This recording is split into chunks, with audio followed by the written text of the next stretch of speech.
So I'm starting with the whiteboard already up with a lot of things already written there because I've said a lot of times in an intro sociology class, this thing that I'm telling you is going to show up again. The other thing that I tend to say a lot in an intro to sociology class um, is how difficult it is to talk about these things sort of one chapter at a time or in this linear kind of fashion because everything is connected. Like we know that everything is connected. So there's a number of things in the beginning of this conversation in introducing the economy as a social institution that brings up a lot of stuff that we already talked about. And the truth is we've been talking about the economy the whole time, the same way that we're always talking about family or the same way that we're always talking about education. But it's only when we get to this part when we've talked about what is a social institution, that it makes a little bit better sense when we revisit the importance of a lot of these things that we've already talked about before. So on the screen right now, you can see across the top of the whiteboard is a revisit of the conversation that we had in the very, very beginning of the course, where we were talking about like how do we get here? What is social change? When we look at societies around the world, and I remember showing a clip from a movie that I like called Babies, where we look at babies in their first year, and we just saw the clip, we didn't watch the movie.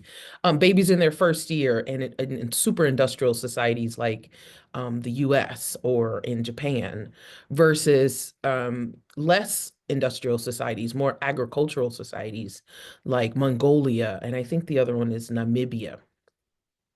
And one of the things that was important is all of those are contemporary societies. And there's no reason to think that Mongolia, that doesn't look like Japan, is concerned about trying to look like Tokyo.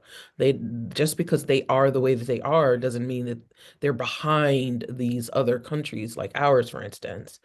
So outside of the bias that comes along with that, the question is how is it that societies change over time? And we landed on this sort of follow the development of technology as one of the best ways to think about social change, or the most recognizable ways to think about social change.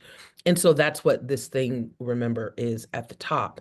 And so we talked about hunter-gatherer societies or horticultural and pastoral societies, specifically in the fact that these societies are smaller and more mobile or migratory, until they start to, instead of being in response to the environment, start to learn how to dominate the environment, essentially.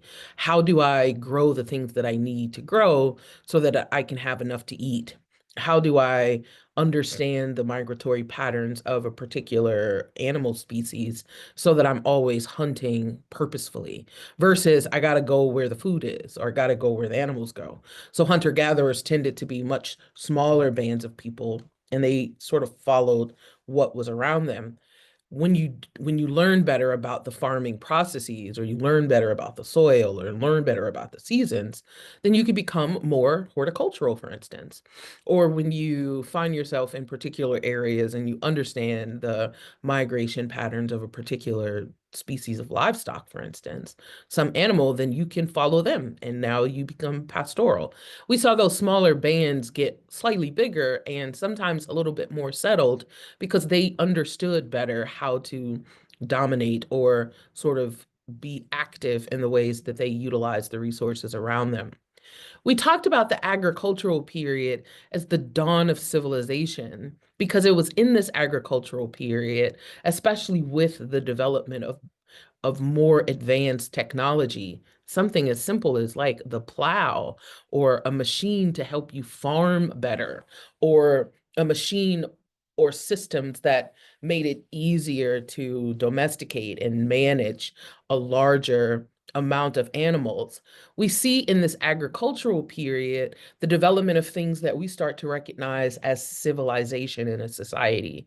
People are certainly sustaining themselves, people are certainly working, but what they're also doing is developing in the arts, developing in literature, developing in ways that are not necessarily connected to the survival, but larger thoughts of philosophies and, just other kinds of things that we might call culturally more civilized, way more systems of interaction, and even the development of these inequalities, people who have the kind of leisure to devote to things like travel and study versus people who don't have that kind of leisure. So that agricultural period is that dawn of civilization that we talked about. And we see greater movements toward the industrial period with those greater advances in technology, the steam engine, for instance. Um, and then we talk about currently been in a post-industrial society because we are more focused on service than we were manufacturing, for instance, or more interested in information and data collection and storage, and just differences in that technology in such a way that we talk about the era that we're in as post-industrial or informational. The truth is that all of this is related to the economy. We don't just move away from being an agricultural society for no good reason. You and 1,000 people decide that you're going to create a society. You have to make a decision about how you're going to organize and in what ways can you make sure that you are taking care of the needs of the people. And in that case, what you are talking about is the economy. We not only call this the dawn of civilization, but we call the agricultural period, this is where we start to see our first true economy. An economy, by definition, I don't like the fact that I just circled that, so I'm going to get rid of it. An economy, by definition, is the social institution through which a society's resources are exchanged and managed. So we're talking about a society's resources, the process by which they are exchanged and managed. A longer, more convoluted definition of that is when we talk about those sort of the management of those resources or the exchange of those resources, we're talking about the production of them, the distribution of them, the consumption of them. And what resources are we talking about? We're talking about natural resources, manufactured goods from those natural resources, professional services, and again, in this era, data and information.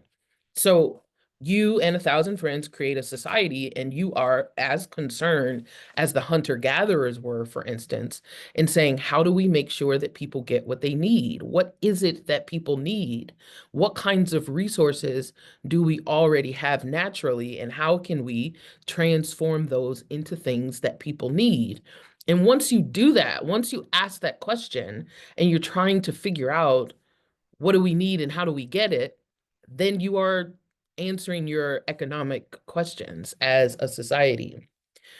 The principle to understand here, particularly as we looked at this idea of social change, every time a society shifts, every time a society changes, so does its economic system. The way that we answered that question economically, how do we make sure that people get the things that they need? How do we manage and exchange these resources? There's a different answer in the agricultural period versus in the industrial period.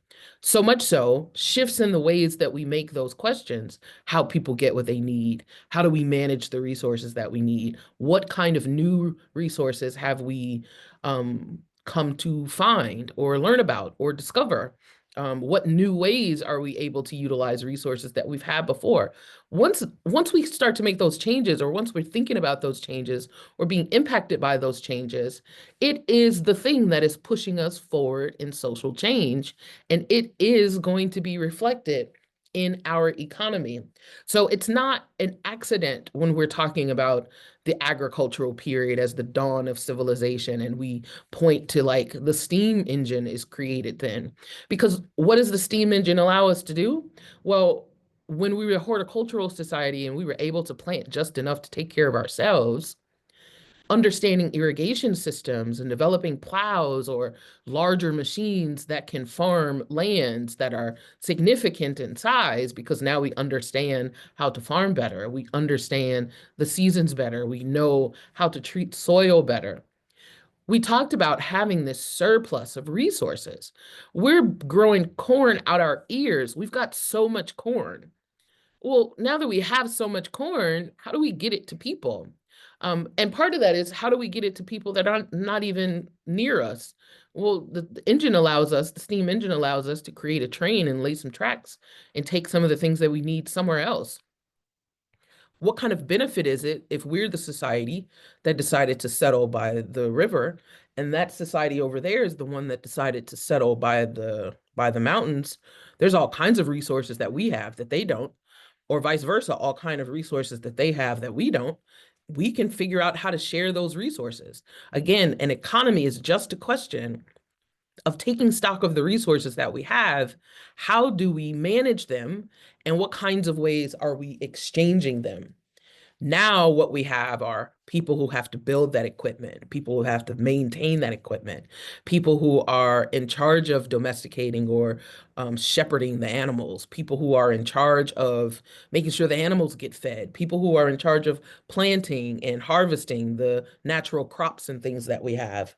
And then the distribution of all those things. And then when you take the corn out the ground, for instance, do you process them and then package them and send them to a grocery store? Clearly now you do. Sometimes you're just figuring out how to practice them and take them just as they are to a farmer's market or a grocery store. So all of those pieces, all of those steps that are involved in that situation, that is all we mean when we talk about what is the economy. We're talking about the resources of a nation, and how then are we managing those resources? How are we exchanging those resources? And it is always going to be related to the same questions of how is our society changing, because every time our society changes, our economic systems change.